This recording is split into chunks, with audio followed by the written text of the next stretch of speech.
السلام کی سیرت کے اوپر مختلف جہتوں کے ساتھ گفتگو کی جائے گی. تاریخی حوالہ جات کو بھی دیکھا جائے گا، ان کی سیاسی زندگی کو بھی دیکھا جائے گا، ان کی علمی زندگی کو بھی دیکھا جائے گا، ان کی اس عظیم جد و جہد کو دیکھا جائے گا کہ جس طرح سے انہوں نے اسلام کو ایک عظیم جو ایک بھنور کے اندر آ چکا تھا، اس کو کس طرح سے جو ہے وہ نکالا اور ہمیشہ کے لیے زندہ و جاوید کر دیا. ان تمام چیزوں کے اوپر جو ہے وہ امام حسن علیہ السلام سے جو کچھ مربوط تاریخی حقائق ہیں ان کو کوشش کریں گے کہ اپنے وقت میں رہتے ہوئے آپ کی خدمت عالیہ میں عرض کی جائیں. اور اس بہترین موضوع کے اوپر ہمارے ساتھ گفتگو کرنے کے لیے موجود ہیں علامہ سید نجم الحسن نقوی صاحب. قبلہ کو پروگرام میں خوش آمدید کہیں گے، آپ کی خدمت میں سلام بھی عرض کریں گے اور آپ کو آج کے دن کی مبارکباد بھی پیش کریں گے. بسم اللہ الرحمن الرحیم. آپ کی خدمت میں بھی سلام اور تمام السلام. اہل ایمان کو آج کا بابرکت دن اور یہ گھڑیاں جو ہیں وہ انشاءاللہ مبارک ہوں، اور انتہائی عجز و انکساری کے ساتھ، انتہائی خضوع کے ساتھ بارگاہ امام مجتبیٰ میں ہم سلام عرض کرتے ہیں، اور آپ کے والدین جو ہیں وہ ان کی خدمت میں بھی انتہائی انکساری سے سلام عرض کرتے ہیں، اور ذریت پیغمبر اکرم کا پہلا مصداق آج اللہ نے فاطمہ کی سبحان گود اللہ. میں تو آقا و مولا رسول اللہ صلی اللہ علیہ وآلہ وسلم صلی کی اللہ علیہ وسلم. اللہم بارگاہ صلی اللہ. اقدس میں بھی انتہائی ان کے پہلے دوسرے جانشین اور ذریت کے پہلے مصداق کی آمد پر ہم عرض تہنیت عرض کرتے ہیں، تاکہ اس تہنیت کے نتیجے میں ہمارے گناہ بھی بخشے جائیں، ہماری دنیا و سبحان اللہ. آخرت بھی خیر ہو، اور انشاءاللہ اس مولود بابرکت کی عزت و عظمت سے انشاءاللہ ماہ سیام کی انشاءاللہ. برکتوں سے ہمارے دامن کو پروردگار منور اور معمور سبحان فرمائے. اللہ.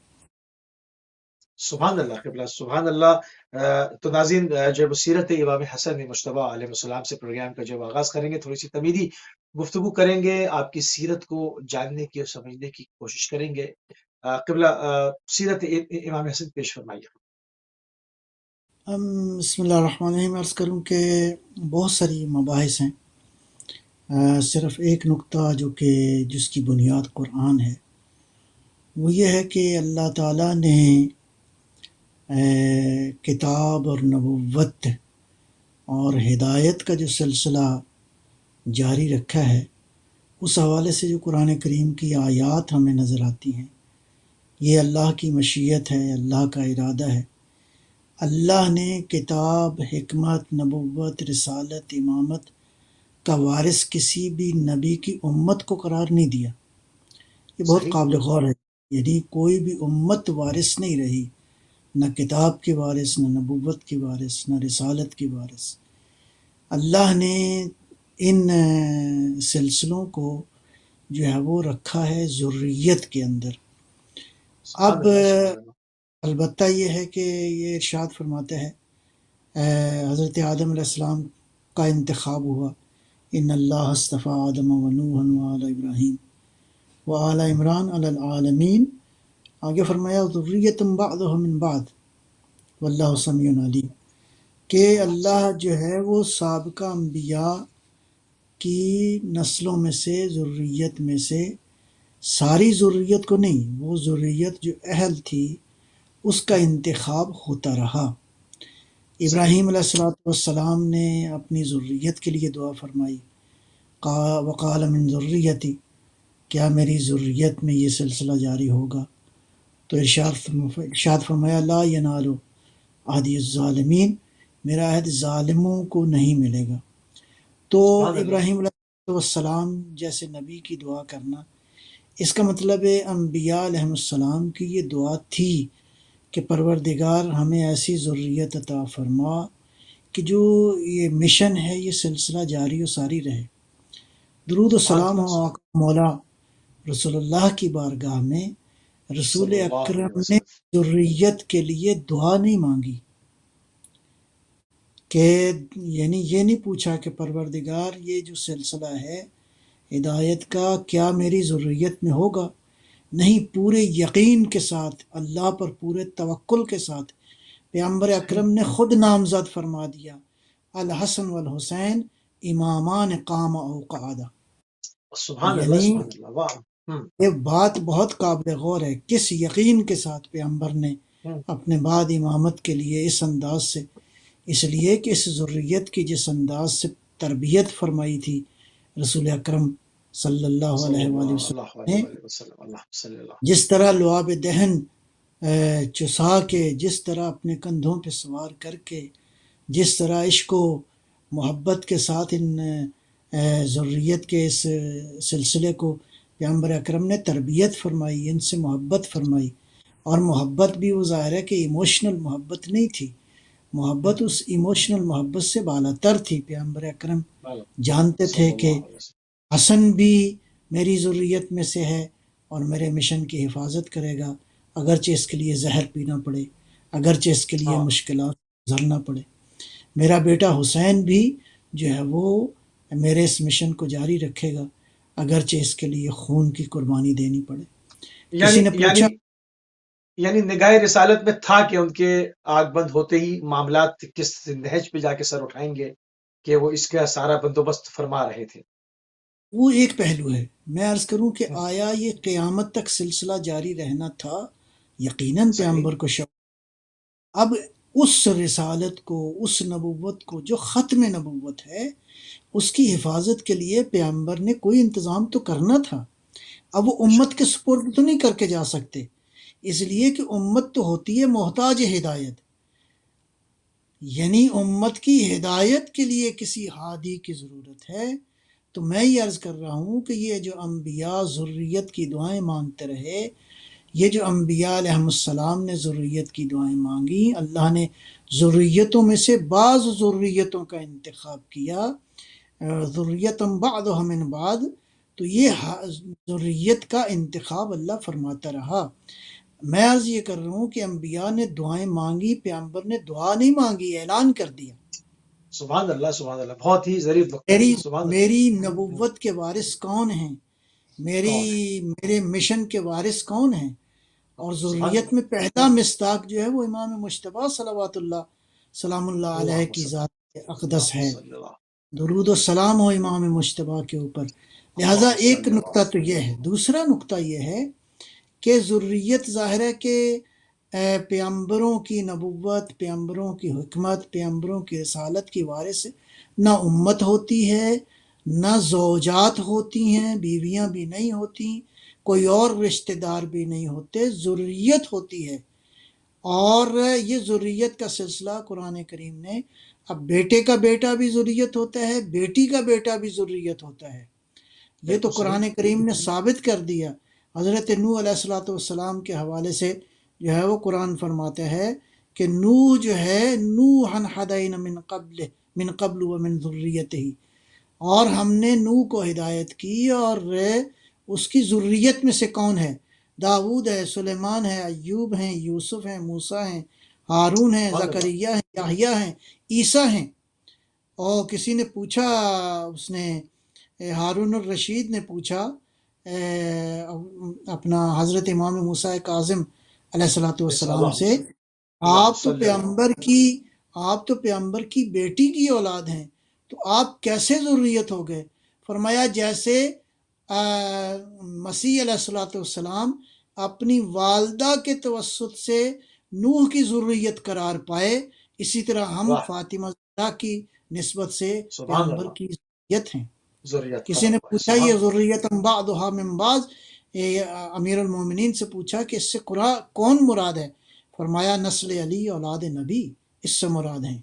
لہذا میں یہ عرض کرتا ہوں اس ذریت کا اولین مصداق جو ہے آج بی بی فاطمہ زہرا کی گود میں، بطول عذرا کی گود میں اللہ نے دے دیا، امام حسن مجتبیٰ صلوات اللہ سلام اللہ علیہ.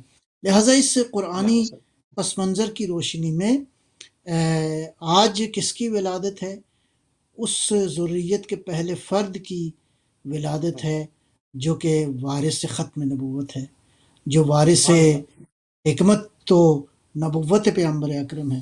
اور اللہ نے یہ حال اس سلسلے کو جو ہے وہ یہیں پہ رکھا ہے، جیسے ارشاد فرمایا وَوَهَبْنَا لَهُ اسحاق و یعقوب وَجَعَلْنَا فِی ذُرِّیَّتِهِ النَّبُوَّةَ وَالْکِتاب، ہم نے ابراہیم کی ذریت میں کتاب و نبوت کو رکھا ہے۔ لہٰذا ذریت کی اس اعتبار سے اہمیت، اس اعتبار سے ایک نقطہ اور جو قابل غور ہے، اس کا مطلب ہے بسم اللہ امام بسم اللہ مجتبیٰ علیہ الصلوۃ والسلام اگر علیہ السلام وارث ختم نبوت ہیں، امام مجتبیٰ علیہ الصلوۃ والسلام اگر واقعاً پیغمبر اکرم کی اسی سلسلہ ہدایت کے وارث ہیں، تو اس کا مطلب ہے اللہ عالم حیث یجعل رسالتہ، اللہ کسی ایسی جگہ پہ اپنی رسالت کو نہیں رکھتا جو اہلیت نہ رکھتا ہو۔ اس کا مطلب ہے امام مجتبیٰ کامل اہلیت رکھتے تھے، تو اسی اعتبار سے ختمی مرتبت کی ہدایت، ان کی نبوت، ان کی حکمت، ان کے تمام تر اوصاف کے وارث ہیں امام مجتبیٰ۔ لہٰذا اس اعتبار سے اگر آپ فرامین کو دیکھیں تو بھی یہ بات ثابت ہے، آپ کی امامت ثابت ہے، آپ کی ولایت ثابت ہے، آپ کا علم ثابت ہے، آپ واقعاً اس زمین پر اللہ کی ربوبیت کی دلیل ہیں، خدا کی وحدانیت کی دلیل ہیں، پیغمبر اکرم کی نبوت کی دلیل ہیں۔ ارشاد فرمایا لو کان العقل رجلا لکان الحسن، سرکار ختمی مرتبت صلی اللہ علیہ وآلہ سبحان وسلم اللہ، نے ارشاد کیا بات کہ ہے، اگر عقل مجسم ہو جائے، انسان کی مجسم شکل ہو میں جائے، آئے، اگر عقل حسن، مجسم ہو کر آ جائے واہ، اور اس کو کوئی دیکھنا چاہے تو وہ میرا بیٹا حسن مجتبیٰ ہے۔ حسن، سبحان اللہ، اللہ اکبر، اللہ اکبر، اللہ اکبر، اللہ اللہ اکبر۔ اکبر، اللہ اکبر، یا اسی طرح سبحان اللہ، ختم مرتبت صلی اللہ علیہ وآلہ وسلم کا وہ فرمان جس میں ارشاد فرمایا اشبہت خلقی و خلقی، اصلاً میری کریشن کے مشابہ میرا بیٹا حسن تم ہو، اور میرے اخلاق کا وارث بھی تم ہو، یعنی میرے سبحان اللہ، خلق اور خلق میں جو مشابہ مشابہ ترین ترین ہے، ہے وہ امام بیٹا حسن حسن اب مجتبیٰ ہو۔ حسن۔ یا اچھا ارشاد فرمایا، جی جی، جی جی، بسم اللہ بسم اللہ بسم اللہ، ہاں، یا ارشاد فرمایا انت سید وابن سید و اخو سید و انت امام وابن الامام و اخو امام، انت حجت وابن حجہ و اخو حجہ و انت ابو حجیج تسعتہ تاسعہم قائمہم۔ عجیب خوبصورت حدیث ہے۔ اے بیٹا حسن، آپ سید ہو، آپ سید کی اولاد ہو، آپ سید کے بھائی ہو، آپ امام ہو، آپ امام کے بھائی ہو، آپ امام کے بیٹے ہو، آپ حجت خدا ہو، آپ حجت خدا کے بیٹے ہو، آپ حجت خدا کے بھائی ہو، آپ جو ہے وہ ان 9 حجتوں کے والد ہو، اور اس میں 9واں جو ہے وہ قائم ہے۔ یہ باتیں یہ معمولی ہیں؟ آیا یہ باتیں ایسے ہی ہیں کہ انسان درگزر کرے ان باتوں سے؟ یعنی اس عظمت کے ساتھ امت نے ابھی تک جو بات سمجھی ہے وہ ہے کہ پیغمبر ان نانا تھے اور اپنے نواسوں سے بڑی محبت کرتے تھے۔ عزیز من، یہ روایات بتا رہی ہیں، امام حسن مجتبیٰ کی زندگی بتا رہی ہے، قرآن کریم کی آیات بتا رہی ہیں کہ معاملہ خالی ایموشنل محبت کا نہیں تھا، اس سے نہیں تھا، بالاتر تھا۔ امام حسن والدہ، مجتبیٰ حجت الہی ہیں، امام حسن بے شک، مجتبیٰ ختم نبوت کے بے وارث شک، ہیں، امام حسن سبحان اللہ، مجتبیٰ عقل مجسم ہیں۔ یا ایک ارشاد نے اللہ ارشاد اکبر، اللہ فرمایا، اکبر، ایک روایت میں سید العالمین نبی مکرم اسلام صلوات اللہ سلام اللہ علیہ نے ارشاد فرمایا صلی اللہ علیہ وَسَيِّدُ الشَّبَابِ أَهْلِ الْجَنَّةِ حُجَّةُ اللَّهِ عَلَى الْأُمَّةِ أَمْرُهُ أَمْرِي وَقَوْلُهُ قَوْلِي مَنِ اتَّبَعَهُ فَإِنَّهُ مِنِّي وَمَنْ عَصَاهُ فَإِنَّهُ لَيْسَ مِنِّي۔ قابل غور ہے یہ حدیث کہ ختمی مرتبہ صلی اللہ علیہ وسلم نے ارشاد فرمایا صلی اللہ کہ میرا بیٹا حسن کون ہے؟ شباب اہل الجنہ ہے، سید و شباب اہل الجنہ ہے، یہ حجت ہے امت کے اوپر، اس کا امر میرا امر ہے، اس کا حکم میرا حکم ہے، اور اس کا قول جو ہے وہ میرا قول ہے۔ میرا اللہ اکبر۔ قول ہے، بے شک، یعنی سبحان جس اللہ، کے سبحان امر کو اللہ، پیغمبر اپنا امر قرار دیں، اپنا جس کے امر قول قرار کو دیں، واہ، پیغمبر اپنا قول قرار دیں، جس کے بارے میں یہ ارشاد فرمائیں جس نے حسن مجتبیٰ کی اطاعت کی اس نے میری سبحان اللہ، اطاعت کی، اور سبحان اللہ، سبحان اللہ۔ جس نے حسن مجتبیٰ کی نافرمانی کی اس نے میری نافرمانی کی۔ امام مجتبیٰ کو اچھا سمجھنے کے قبلہ، لیے مولا کا سیاسی دور کیسا تھا، اس وقت حالات کیسے تھے، اس وقت مشکلات کیا تھیں، اس وقت کے تقاضے کیا تھے، اس وقت کیا شرائط، سیاسی شرائط کیا تھی، کس شرائط کے میں تحت جو ہے وہ میں سارے معاملات کرتا ہوں تھوڑی سی، اگر آپ اجازت دیں ایک دو پہلو اور میں عرض کر لوں جی کہ کس بڑی شخصیت کا ہم ذکر کر رہے ہیں، تاکہ اس واہ سیاست کو بھی ہم سمجھیں کہ سیاستدانوں نے کیا کیا اور کس انداز سے جو ہے وہ انحرافات پیدا کیے۔ تو امام مجتبیٰ علیہ الصلوۃ والسلام وارث ختم نبوت ہیں۔ امام مجتبیٰ علیہ الصلوۃ والسلام کی شخصیت کے سلام اور بھی کئی پہلو ہیں، جس میں ظاہر ہے کہ اگر کوئی شخص انسان جو ہے وہ اللہ کی طرف سے حجت الہی ہے تو اس کے ساتھ، اس کا پبلک کے ساتھ ڈیلنگ کیسی ہونی چاہیے، انسانوں کے ساتھ۔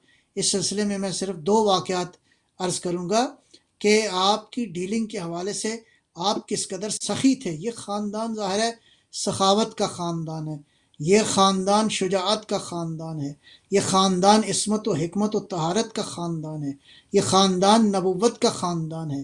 گھر فاطمہ سبحان اللہ، زہرا کا بڑی شان کا گھر ہے، یہ شان وحی کا کی گھر منزل ہے، ہے، قرآن کا گھر ہے، یہ سبحان قرآن اللہ، ہے، سبحان یہ حقیقت قرآن ہے، یہ مجسم مجسم قرآن، قرآن۔ اللہ اکبر، مجسم قرآن، نتیجتاً ان واہ کو معمولی نہ سمجھا جائے، ان کو خالی ہم اس اینگل سے دیکھیں کہ یہ نبی کے نواسے ہیں، بڑے قابل احترام ہیں، نہیں۔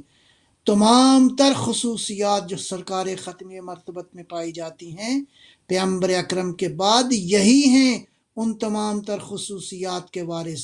اب اگر نبی اکرم کی اطاعت واجب ہے تو ان کی اطاعت بھی اسی طرح ہی واجب ہے جس طرح پیغمبر اکرم کی اطاعت واجب ہے۔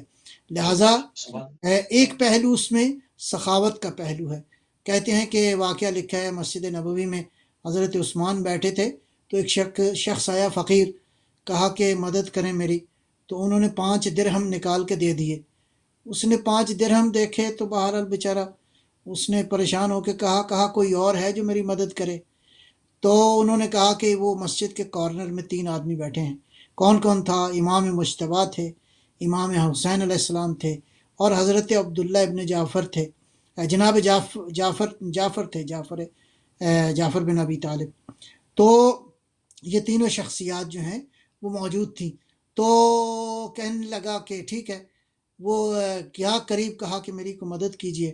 تو امام مجتبیٰ علیہ الصلوۃ والسلام نے فرمایا کہ دیکھو، مدد کی ضرورت 3 مواقع پر ہوتی ہے۔ نمبر 1، یا تو تم نے دیت ادا کرنی ہے، انسان نے دیت ادا کرنی ہو، ظاہر ہے کہ وہ رقم اتنی ہے کہ ذرا مشکل ہوتا ہے اس کو دیت ادا کرنا۔ دوسرا، یا یہ ہے کہ کسی کے اوپر قرض اتنا ہو جو کمر شکن ہو، اس کو ادا نہیں کرتا تو پھر سوال کرے، کسی سے مدد مانگے۔ تیسرا یہ ہے کہ واقعاً فقیر اتنا ہو گیا ہے کہ جو ہے وہ اس کو مدد کی ضرورت ہے۔ دیکھیں اس کے بعد فرمایا کہ ان میں سے کون سی پوزیشن ہے، تو اس نے عرض کیا کہ میں بہرحال ان میں سے ایک حالت جو ہے وہ میری ویسی ہے۔ تو امام مجتبیٰ علیہ السلام نے 50 دینار نکال کے دیے، درہم نہیں، دینار نکال کے دیدار، دیے۔ اور امام حسین علیہ السلام نے ایک کم 50 دینار نکال کے دیے۔ اور جناب غالباً جعفر ابن جی ہاں، جعفر بن ابی طالب تھے، عبداللہ ابن جعفر تھے، معاف کیجیے گا، عبداللہ بن جناب جعفر، عبداللہ ابن جعفر تھے رضی اللہ تعالیٰ عنہ۔ تو انہوں نے 2 صحیح، کم 50 دینار دیے۔ اچھا، اس روایت میں بہت ہی عجیب و غریب ہے۔ ایک تو یہ ہے کہ مدد بھی فرمائی اور ساتھ ہدایت بھی ارشاد فرما دی۔ دوسرا نقطہ یہ ہے کہ امام حسن نے 50 دینار دیے، حسین نے 1 کم دیے، جناب عبداللہ ابن جعفر نے 2 کم دیے۔ گویا اچھا پروٹوکول کا بھی خیال رکھا، احترام کا بھی۔ اب یہ احترام، واپس پلٹ کے آیا اسی کارنر میں جہاں حضرت عثمان بیٹھے تھے، سارا واقعہ سنایا، کہا آپ نے تو نہ کچھ پوچھا اور نہ ہی کوئی سوال کیا، اور میری مدد بھی ایسی کی کہ میری بہرحال ضرورت ہرگز اس سے پوری نہیں ہوتی تھی، تو انہوں نے مجھے اس طرح جو ہے وہ عطا کیا ہے۔ تو کہنے لگے ہاں یقیناً علم و حکمت اور نیکی اور فضیلتوں کا مرکز یہی خاندان ہے۔ تو اس اعتبار سے یہ خاندان کو معمولی خاندان نہیں ہے۔ اب چلتے ہیں اگلے مرحلے کی طرف جو سوال آپ نے کیا ہے بالکل، جی ہاں، سیاسی سیاسی حالات کے سیاست، حوالے سے۔ ایک نقطہ تو یہ سیاسی ہے معاملات، بہت ہی قابل غور اور قابل دقت، یہ ہے امام حسن علیہ الصلوۃ والسلام کی پوزیشن اس وقت کیا تھی جب یہ سارے حالات تھے، اور وہ حالات میں آپ کی جو سیاسی پوزیشن تھی، آپ خلیفۃ المسلمین تھے، آپ مسلمانوں کے امیر تھے، اور جو ہے وہ مسلمانوں کے امیر کے خلاف جو ہے وہ برسر پیکار ہونا امت کے بنائے ہوئے قواعد و ضوابط کے مطابق جائز نہیں تھا، حرام تھا۔ نتیجتاً اصل خلافت کا وارث اور مالک جو ہے امام حسن مجتبیٰ تھے، لیکن مشکل صلی یہ اللہ ہے علیہ وسلم. کہ امام علی علیہ الصلوۃ والسلام کی دردناک اور المناک شہادت کے بعد امت کے اندر امیر شام نے جو حالات پیدا کیے وہ حالات یہ تھے، اور مختلف جو طریقہ کار یا ٹیکنیک استعمال کی، کسی کو دھونس کے ذریعے، کسی کو پیسوں کے لالچ کے ذریعے، کسی کو قتل کی دھمکی کے ذریعے جو ہے وہ امت کے اندر خلفشار پیدا کیا، یہ امیر پیدا شام نے کیا. کیا۔ یعنی امیر شام نے یہ سارا کچھ، امیر شام تھا جس نے امیر المومنین علی ابن ابی طالب علیہ الصلوۃ والسلام کو گالی، خلیفۃ المسلمین کو گالی، امیر کائنات کو گالی کی جو بنیاد رکھی، اور یہ سلسلہ بنی امیہ میں تقریباً 80 سال تک جاری رہا۔ لہٰذا حالانکہ آپ واضح حدیث موجود ہے، جس نے جو ہے وہ علی کے اوپر سب کیا، اس نے مجھ پہ سب کیا، واضح حدیث ہے. دیکھیں وہ تو اپنی جگہ پہ ہے، لیکن میں کہتا ہوں ایک طرف تو یہ ابھی ضروریت والی آیات میں نے پڑھی ہیں کہ علی علیہ السلام من کنت مولا علیہ السلام فہذا علیہ علی مولا، علی یعنی المولا، بے شک. نبی اکرم صلوات اللہ سلام اللہ علیہ کی شخصیت کا کامل ترین جو تسلسل ہے وہ جی امام ہاں، علی علیہ الصلوۃ والسلام ہیں، علم بے میں، شک. زہد میں، تقوی میں، شجاعت میں، سخاوت میں، نبوت کی وراثت میں، قرآن کریم کی وراثت میں، وہ علی جو حق کے ساتھ ہے، حق علی کے ساتھ ہے، وہ علی جو حق کا مظہر ہے، اس کے خلاف اس طرح کی حرکت، اس کا کیا جواب ہے؟ اس سوال کا کیا جواب ہے؟ یہ ایسے ہی ہے کہ آپ علی کو گالیاں دے رہے ہیں، گویا آپ پیغمبر اکرم کو گالیاں دے رہے ہیں، گویا آپ ختم نبوت کے منکر ہیں، گویا آپ قرآن کے منکر ہیں، گویا آپ حق کے منکر ہیں۔ بہت ساری باتیں یہاں پہ ہیں۔ نتیجتاً یعنی مرکزی خلافت اور مرکزی حکومت کے خلاف جس شخص نے جو ہے فتنہ بغاوت انگیزی کیا. کی اور یہ سارا کچھ حالات پیدا کیے، اس کا بانی دمشق کا حکمران، دمشق کا گورنر امیر شام ہے، اور امیر شام ایک علاقے کا گورنر ہے۔ علی ابن ابی طالب خلیفۃ المسلمین ہیں، امام مجتبیٰ صلوات اللہ سلام اللہ علیہ خلیفۃ المسلمین ہیں۔ نتیجتاً حالات ابتری کی طرف گئے، حالات کو یوں پیدا کیا گیا کہ امام حسن مجتبیٰ علیہ الصلوۃ والسلام کے خلاف بغاوت کے تمام تر جو ہے وہ حربے اور ہیلے آزمائے گئے۔ نتیجتاً امت جو ہے وہ اس مشکل میں پیش آ گئی کہ اب امام مجتبیٰ علیہ الصلوۃ والسلام اگر جنگ کرتے ہیں تو اسلام نہیں رہتا، اپنے صحیح. حق کا دفاع تو ہو جاتا ہے، نہ اسلام رہتا ہے نہ امت رہتی ہے۔ نتیجتاً ہم دیکھتے ہیں کہ ایسے مشکل ترین حالات میں اب پیغمبر اکرم کے صلوات اللہ سلام اللہ علیہ کے اس صلی اللہ علیہ جانشین کو، وسلم. اس وارث کو، اس ضروریت کے پہلے فرد کو اب کیا کرنا چاہیے جب حالات ایسے ہوں؟ تو یقیناً کوئی ایسی راہ اختیار کرنی چاہیے کہ جس سے امت بھی بچ جائے اور اسلام کی حقیقت بھی بچ جائے۔ چلو ٹھیک ہے، صحیح. اقتدار ملے نہ ملے، اگرچہ اقتدار نہیں ملا تو اس کا نقصان امام حسن مجتبیٰ کو نہیں ہوا، امت کو ہوا، کہ جس طرح جو ہے امیر شام نے حکومت کی اور جن قوانین کو، جن اصولوں کو اس نے مطلب رائج کیا، اور اسلام کی دھجیاں جس طرح اس شخص نے بگاڑی، وہ تاریخ کا اپنی جگہ پر حصہ ہے۔ لہٰذا اب ضرورت اچھا، تھی کہ شقیں کیا، وہ جو معاہدہ امن ہوا، اس کی شقیں کو بھی قبلہ ذرا سا میں عرض اجاگر کرتا ہوں، کیجیے گا. اب چارہ ہی نہیں تھا کہ اپنے جد امجد کی طرح، اگر پیغمبر اکرم نے دفاعی طور پہ جنگوں کی سربراہی فرمائی، لیکن بعض قبائل کے ساتھ اسی طرح صلح حدیبیہ کا جو معاملہ ہے یہ سارا پیش آیا۔ البتہ یہاں پہ ایک نقطہ قابل غور ہے، یہ صلح حدیبیہ ہو یا صلح امام حسن مجتبیٰ ہو، یہ ہرگز اس کا معنی بیعت نہیں ہے، ہرگز اس کا معنی دست برداری نہیں ہے۔ نبی اکرم نے بھی اگر صلح کی صلی عرب کے اللہ علیہ بعض وسلم۔ قبائل کے ساتھ یا اسی طرح صلح حدیبیہ کے موقع پر، پیغمبر اکرم نے سر کو نہیں جھکایا، پیغمبر اکرم نے حالات کو دیکھتے ہوئے تاکہ امت محفوظ رہے، انسانوں کی گردنیں نہ کٹیں، خون زمین کے اوپر نہ گرے، ایک نہ بہے۔ معاہدہ کیا، ایک پیس ٹریٹی کیا، پیغمبر اکرم نے بھی کیا اور آپ کے اس بیٹے امام مجتبیٰ علیہ السلام نے بھی وہ پیس ٹریٹی کیا ہے، نہ یہ کہ وہ دستبردار ہو گئے اور بس معاملہ ختم ہو گیا، نہیں، معاملہ ختم اچھا، نہیں ہوا۔ اور اس کی شقوں کے ذریعے سے برملا کر دیا گیا، امیر شام کن سطور کے اوپر حکومت کر رہا ہے، کن میں چند خطوط ایک پہ، کن شقیں عرض ظالمانہ کرتا ہوں، خطوط پہ؟ بسم اللہ، بسم میں اللہ۔ چند ایک سن۔ شقیں، پہلی شق جو ہے وہ یہ تھی کہ ہاں بلکہ ایک نقطہ میں عرض کر دوں، معاویہ نے ایک خالی پیپر جو ہے دستخط کر کے بھیجا کہ میں یہ دستخط کر کے بھیج رہا ہوں، آپ جو شرائط لکھیں گے وہ میں ماننے کے لیے تیار ہوں۔ اس کے بقول جو اس نے کہا اور تاریخ نے لکھا، اور بعد میں ویسا نہ ہوا کہ آپ مجھ سے جنگ کیوں کر رہے ہیں، حالانکہ امام حسن جنگ نہیں کر رہے تھے، نہیں خود کر رہے تھے۔ معاویہ جنگ پر، اور معاویہ جو ہے وہ آگ کے شعلے بھڑکانے کو تیار تھا، لیکن اس نے مکاری کا اظہار کرتے ہوئے کہا کہ آپ مجھ سے جنگ کرنا چاہتے ہیں، میں صرف یہ چاہتا ہوں کہ آپ میری حکومت کو تسلیم کریں اور باقی کتاب و سنت جو ہے وہ میں اس کو نافذ کر دیتا ہوں، اب آپ کریں یا میں کروں، لہٰذا یہ شرائط لکھو، اور جو ہے وہ میں نے دستخط کر دی ہیں۔ اب پہلی شرط امام مجتبیٰ علیہ السلام نے ان حالات میں لکھی تو وہ یہ کیا تھی؟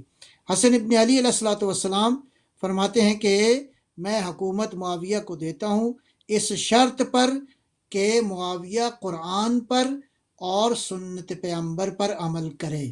یہ واضح کر دیا اس شرط کے ساتھ کہ معاویہ ایسا نہیں کر رہا، نہ قرآن پہ عمل کر رہا ہے، نہ سنت نہ سنت پہ نبوی پر عمل عمل کرنا۔ کر رہا ہے۔ دوسری شق سبحان اللہ۔ وہ یہ تھی کہ معاویہ کے بعد اگر معاویہ مر جائے، دنیا سے چلا جائے، تو خلافت حسن ابن علی کو ملے گی، اور حسن ابن علی کو اگر کوئی معاملہ پیش آ جائے تو اس کے بعد کسی کو جانشین انتخاب کرنے کا حق نہیں ہوگا، معاویہ کسی کو بھی جانشین انتخاب نہیں کرے گا، بلکہ اگر حسن دنیا سے چلے جائیں تو معاویہ یہ حکومت، یہ خلافت جو ہے وہ حسین کو دے گا، میرے بھائی حسین ابن علی کو۔ کس طرح واضح کر دیا کہ معاویہ شرائط میں وہ جو اس نے کہا کہ یہ بلینک ہے چیک جو آپ لکھ دیں گے مجھے قبول ہے، آیا ان شرائط پہ عمل ہوا؟ سوال تو بار بار یہ پیدا ہوا ہے، آیا ان شرائط پہ عمل ہوا؟ آیا قرآن و سنت پر عمل ہوا؟ آیا اس شرط پر کہ معاویہ کسی اور کو جانشین نہیں بنائے گا، میرے بعد اگر بنائے گا تو وہ حسین ہوں گے، آیا اس شرط پر عمل ہوا؟ تیسری جو بڑی اہم بات ہے، آج کے بعد میرے بابا علی ابن ابی طالب، بلکہ امیر المومنین علی ابن ابی طالب کو یہ جو تم نے سلسلہ کیا ہے اہانت کا، لعنت بھیجنے کا، اور یہ لعنت بھی آپ کو پتہ ہے نماز جمعہ میں بھیجی جاتی تھی، یہ لعنت سجدوں میں بھیجی جاتی تھی، یہ آیا واقعاً وصی رسول کے بارے میں اس طرح کی روش ہونی چاہیے؟ کیا واقعاً علی کے بارے میں اس طرح کی روش ہونی چاہیے؟ ایسی روش کا انتخاب کرنے والا کون ہے؟ تاریخ پہ نہ جاؤ، ڈائریکٹ قرآن کے اصولوں اور نصوص کو دیکھو کہ ایسا عمل کرنے والا شخص جو ہے وہ کون ہے۔ لہٰذا اس ساری اہانت کو ختم کیا جائے گا، اور ان میں ایک شرط جو ہے وہ یہ بھی تھی کہ معاویہ جو ہے عرب کے خصوصاً شام، عراق، حجاز، ان میں جتنی بھی نسلوں اور قوموں کے لوگ پائے جاتے ہیں ان سے کینہ نہیں رکھے گا، ان کے سابقہ غلطیوں گناہوں کو معاف کرے گا اور ان کے ساتھ اچھا برتاؤ کرے گا۔ تو یہ جو ہے وہ بہرحال اس میں ایک شرط یہ بھی تھی کہ 5 ملین درہم جو ہے وہ بیت المال کے کوفے میں موجود ہے، وہ معاویہ جو ہے وہ امام حسن علیہ الصلوۃ والسلام کے مشورے سے خرچ کرے گا، اور یہ معاملہ جو ہے وہ بنی ہاشم کے ساتھ مربوط ہے۔ اب یہ صلح نامہ امام حسن علیہ السلام نے بھی دستخط کر دیے، دے دیا، اور اس کے بعد کیا ہوا؟ یہ صلح نامہ جب گیا تو اب معاویہ نے مسجد میں جا کے خطاب کیا اور اس صلح نامے کو پھاڑ کے پاؤں میں رکھا، کہا یہ وہ صلح نامہ ہے جو میں نے بھیجا تھا حسن کو، حسن ابن علی کو، اور یہ میرے پاؤں میں اس کو رونتا ہوں۔ پہلے ہی مرحلے میں معاویہ نے ان ساری شرائط کا خانہ خراب کر دیا، ملیا میٹ کر دیا۔ آیا قرآن کہتا ہے کہ اپنے وعدوں کو وفا کرو؟ آیا قرآن کہتا ہے کہ امانتوں کو لوٹا دو؟ آیا قرآن بالکل کہتا ہے۔ قرآن تو یہ کہتا ہے کہ اگر معاہدہ کرو، حتیٰ کسی فاسق و فاجر اور کافر سے بھی کوئی معاہدہ کرو تو اس معاہدے کو پورا کرو۔ یہاں تو پورا کرو، ذریت صحیح، رسول سے معاہدہ تھا، یہاں تو رسول اللہ کے جان جگر سے معاہدہ تھا، یہاں تو وارث قرآن و حقیقت قرآن سے معاہدہ تھا۔ اس معاہدے کا یہ حشر کیا گیا، اور اس کے بعد معاویہ نے خطاب کرتے ہوئے کہا، لوگو میں تمہارا خلیفہ ہوں، اور میں کوئی قرآن و سنت نافذ کرنے کے لیے نہیں آیا، میں تمہیں کوئی نماز روزے کا حکم دینے کے لیے نہیں آیا، میں نے تو بس حکومت چاہیے تھی، دیٹس اٹ، وہ معاملہ میرا حل ہو گیا ہے۔ لیکن اس کے برعکس کیا ہوا؟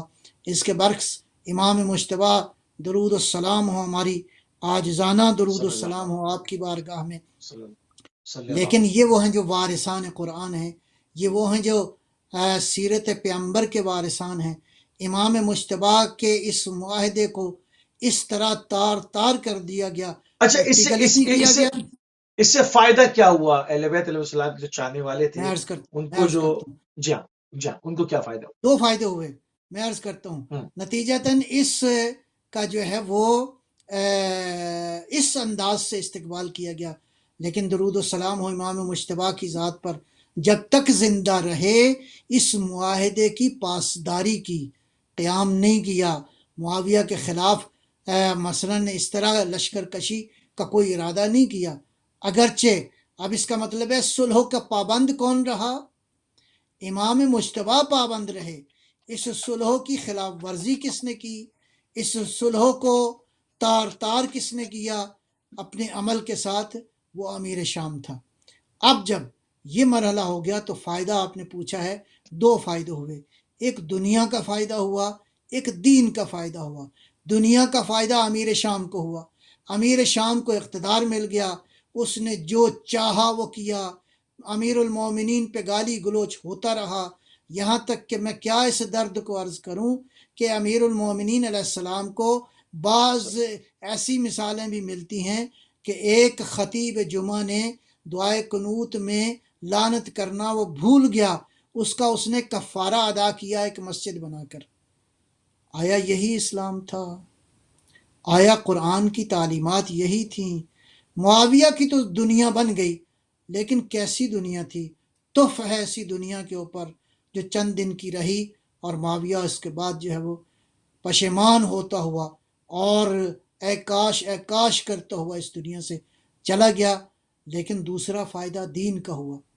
لوگ جو کہتے تھے امام حسن مجتبیٰ علیہ السلام کے گردا گرد جمع تھے اور آپ کی توہین کرتے تھے اور کہتے تھے آپ کو کیا ہو گیا ہے، آپ نے معاویہ کے ساتھ کیوں صلح کی ہے، آپ قیام کیوں نہیں کرتے، آپ ہمارا خیال کیوں نہیں کرتے، ان سب کے لیے آشکار ہو گیا کہ جو ان شرائط کا پابند نہیں ہے، اور بعد میں آنے والے حالات نے ثابت کیا کہ معاویہ نے چن چن کے کس طرح اصحاب پیغمبر کو قتل کیا، چن چن کر کس طرح مسلمانوں کو تہہ تیغ کیا، کس طرح ان سے ٹیکس لیے، کس طرح ان کے ساتھ رویہ رکھا، بعد میں تو سب کچھ آشکار ہو گیا۔ لہٰذا دین کی حقیقت آشکار ہوئی، فائدہ دین کا ہوا، اگرچہ راستہ بڑا کٹھن تھا، اگرچہ مشکلات بہت زیادہ تھیں۔ اس کے لیے امام مجتبیٰ علیہ السلام کو زہر کا پیالہ پینا پڑا۔ اس کے لیے بہرحال حق ہے، اگرچہ پنپنے کے لیے اس کو ٹائم لگتا ہے، وقت گزرتا ہے. آج صدیاں گزرنے کے بعد اگر اچھا، تھوڑا سا حکومت سے جو مطلب حکومت سے جو علیحدگی تھی، اس کے مراحل کیا تھے؟ کس طرح سے ہوا؟ سڈنلی تو نہیں ہوا ہوگا، اس کے اسٹیپس ہوں گے. اور جو بیت المال کے پیسوں کا ذکر آپ نے کیا، اس کا کیا تاریخ بتاتی ہے؟ اس کا کیا ہوا؟ میرا وہ سب مطلب ہے ہڑپ اس کر میں لیا کوئی گیا یا ظاہر ہے سب کچھ اس سے معاہدے کے خلاف ہوا، سب کچھ اس کے خلاف ہوا. امام مجتبیٰ علیہ السلام نے بھری محفل میں یہ بات اعلان کر دی کہ آج سے میرا اس خلافت سے کوئی تعلق نہیں ہے. آپ تو چلے گئے، گوشہ نشین ہو گئے. اب ظاہر ہے کہ کچھ دنوں ہی کے اندر جو ہے یہ معاملہ ساری امت تک پہنچ گیا اور دمشق بھی پہنچ گئی یہ بات. نتیجتاً جو ہے وہ جو ریشہ دوانیاں وہ کرنا چاہ رہے تھے وہ شروع ہو گئیں اور فرزند پیغمبر جو ہے وہ گوشہ نشین ہو گئے. لیکن آیا یہ گوشہ نشینی جو ہے اہل بیت صلوات اللہ علیہم اجمعین کی صلی خالی اللہ گوشہ نشینی تھی یا اس میں کوئی فعالیت وہ کرتے رہے ہیں؟ وہ فعالیت ظاہر ہے کہ اصل اسلام کی حفاظت تھی، وہ اصل دین کی حفاظت تھی. اس دین کی حفاظت کے لیے جو ہے وہ خصوصاً یہ جو 10 سال ہیں امام مجتبیٰ علیہ الصلوۃ والسلام کی سیرت طیبہ کے گوشے دنیا کے دور دراز کے نکات تک پہنچتے رہے اور مدینہ کے اندر آپ کی سیرت کے باقی جو پہلو ہیں وہ آشکار ہوتے رہے. امام مجتبیٰ علیہ الصلوۃ والسلام کے بارے میں موجود ہے کہ آپ نے تقریباً 5 برس کی عمر سے زندگی کے آخری مرحلے تک مسجد نبوی میں تفسیر کا درس کہا ہے. اللہ اکبر! یعنی گویا در حقیقت ان ہستیوں کے ذمے یہی تھا کہ قرآن کی حقیقتوں کو کھولیں، سیرت پیغمبر صلی اللہ علیہ وآلہ وسلم کی کہ مختلف گوشوں کو، مختلف پہلوؤں کو جو ہے وہ آشکارا کریں. ایسا نہیں کہ امت سے ان کا رابطہ ختم ہو گیا تھا، امت کے افراد سے ان کا کوئی لینا دینا نہیں تھا، نہیں رابطہ بھی تھا. لیکن ظاہر ہے کہ یہ وقت جو ہے وہ بنیادی طور پر امام نے اسلام کی تبلیغ اور ترویج میں گزارا. صحیح. تو اگر اس میں جو اتنا وقت ہے اس میں جہاں پر سید الشہداء نے قیام کیا ہے، وہ کتنا عرصہ رہا جہاں پر سید الشہداء جو ہے اس ان سارے معاملات کو دیکھتے رہے اور کربلا کی تیاری ہوتی رہی، یہ حالات مطلب حالات ایسے بنتے رہے؟ میں عرض کروں یہ بات بھی کہا جاتا ہے کہ صلح امام حسن در حقیقت پہلا مرحلہ تھا واقع کربلا کا. اس کو 2 پہلوؤں سے دیکھا جا سکتا ہے. نمبر 1 کہ اب ظاہر ہے کہ دشمن اسلام جو ہے جو اسلام کے شکل میں تھا، اسلام کے لبادے میں تھا، اس دشمن کا ہاتھ بالکل کھل گیا. یعنی انتہائی کھلے ہاتھوں کے ساتھ اس دشمن نے ظلم کیا، اہل بیت علیہ السلام کے خلاف پروپیگنڈا کیا، امیر المومنین علیہ السلام کی شخصیت کو پوری طرح کوشش کی گئی کہ اس شخصیت کا منفی چہرہ جو ہے وہ امت کے سامنے پیش کیا جائے. اہل بیت کی جو ہے وہ شخصیتوں کو جو ہے وہ پیش کیا جائے کہ یہ ان کا کوئی دین کے ساتھ لینا دینا نہیں ہے. یعنی گویا جب حکومت مخالف ہو جائے تو بہرحال اس کا کچھ معنی ہوتا ہے. حکومت نے مخالفت کی، نتیجتاً ایڑی چوٹی کا زور لگا کر حکومت نے اہل بیت اور جو ہے وہ امت کے درمیان فاصلہ پیدا کرنے کی کوشش کی، اہل بیت اور اسلام کے درمیان فاصلہ پیدا کرنے کی کوشش کی اور معاہدے کی شرائط کو پارا پارا کرتے ہوئے اس دشمن اسلام نے یزید جیسے کو حکمران بنایا، اس کو جان نشین بنایا. اب یہ مرحلہ یہاں تک پہنچ چکا تھا، امت میں انحراف اس طرح کا پیدا ہو چکا تھا کہ اب امام حسین علیہ الصلوۃ والسلام کا مرحلہ جو ہے وہ 2 طرح سے ہم دیکھتے ہیں. امام مجتبیٰ علیہ الصلوۃ والسلام کا جو معاہدے کا زمانہ ہے اس سے لے کر معاویہ کے مرنے تک کا جو دور ہے یہ 10 سال کا دور ہے. اس 10 سال 10 سال کے پورے. دور میں اس 10 ہوں. سال کے دور میں امت کو اسلام سے اہل بیت سے، قرآن سے دور کیا گیا۔ جب امت دور ہو گئی تو اب مرحلہ آ گیا امام مجتبیٰ علیہ السلام کی شہادت کے بعد امام حسین علیہ السلام پھر بھی خاموش ہیں۔ کس طرح خاموش ہیں؟ کسی نے کہا کہ اب تو آپ کے بھائی نہیں رہے تو اب آپ قیام کیوں نہیں کرتے؟ فرمایا میرے بھائی نے معاہدے پہ دستخط کیے ہیں، ہم اس معاہدے کے پابند ہیں۔ گویا اتنے سخت اور شدید حالات میں بھی سید الشہداء علیہ السلام نے قیام نہیں کیا، لہٰذا امت کے افکار میں، امت کے عقائد میں، امت کے اچھا، اس میں اعمال میں تبدیلیاں، اس میں بگاڑ کیا پیدا ہوا؟ جو سنتیں تھیں، جو رسول اللہ صلی اللہ علیہ وسلم سے چیزیں رائج کی تھیں، ان میں سے کوئی خاص چیزیں ایسی جن پر اگر فی البدیہہ آپ کی نگاہ جاتی ہو جو کہ تبدیل کر دی گئی؟ میں عرض کرتا ہوں تو اس قدر بگاڑ پیدا ہوا کہ دوریاں پیدا ہو گئیں، امت قرآن کی حقیقت سے، نبی اکرم کی سیرت سے دور ہو گئی۔ یہ جملہ کافی ہے اس بات کو سمجھنے کے لیے کہ جب امام حسین علیہ السلام نے یہ جملہ ارشاد فرمایا، السلام علی الاسلام اذا بولیت الامہ برائن مثل یزید، سلام ہو ایسے اسلام پر کہ جب امت کا سربراہ، امت کا لیڈر، امت کا حاکم، امت کا حکمران یزید جیسا ہو۔ آیا سیرت پیغمبر یہی تھی؟ آیا اچھا، قرآن ہمارے کا پاس ابھی حکم؟ تقریباً 3-4 منٹ ہیں، تو تھوڑا اس سے استفادہ کر لیں۔ لوگ عموماً سارا جو ملبہ ہے یزید پر رکھ کر آگے بڑھا دیتے ہیں۔ یزید کی جانشینی ہوئی کیسے؟ کس طرح عشائر شیوخ کو مدعو کیا گیا؟ کس طرح سے عشائر کو آمادہ کیا گیا؟ کس طرح ان کی بیعت ہوئی؟ کس طرح منصب خلافت تک آیا؟ یہ اس کے اوپر ذرا سی بات ہو جائے۔ اس مختصر وقت میں دو پہلو قابل غور ہیں، میں دوبارہ عرض بسم اللہ۔ کروں گا۔ پہلا پہلو تو وہی ہے کہ معاویہ نے کسی کو قتل کی دھمکی دی، کسی کو لالچ دیا، عہدوں کا لالچ دیا، پیسوں کا لالچ دیا، کسی کو دھونس اور دھاندلی کے ساتھ، فریب اور مکاری کے ساتھ، نتیجتاً ساری امت کے جتنے بڑے بڑے لوگ تھے ان سے یزید کے لیے بیعت لے لی گئی۔